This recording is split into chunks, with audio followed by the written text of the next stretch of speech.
of governance, local governance is what affects people's daily lives. Like when you actually are looking for an apartment, when you're enrolling your children in school, when you are reporting to work, you're doing most of that locally, right? And so the local ordinances and policies that are in place are what put money in your pocket, keep money in your pocket, what make the difference if you're a Black woman of you being part of the public sphere or being relegated to the private sphere.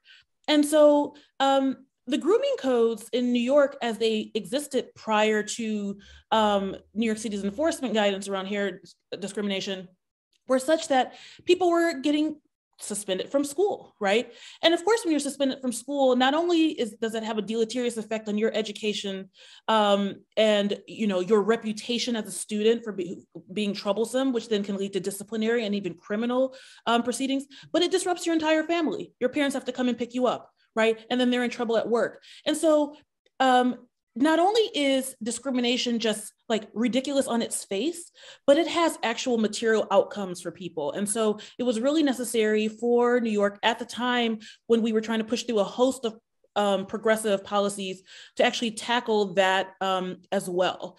And we found that it wasn't just Black women who were benefiting, but anyone who was perceived to be Black or perceived to be sort of affiliated with Black culture in some way. So you had Puerto Rican kids getting tossed out of school, Dominican kids, like whether they were like Afro-descendant or not, and so on and so forth. And there are people of all genders and gender expressions as well.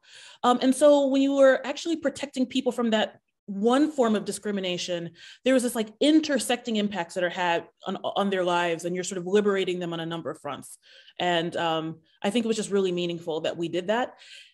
I will say one more thing before I shut up is that on the policy end, it's super important, but it's also important because it has an impact socially, right? It has an impact socially for like even the conversations you're putting up with your traditional parents or grandparents in your home, right? Because once people start educating themselves around the fact that this is, a legacy of discrimination and internalized racism, even with our families, then people start to challenge their own beliefs about whether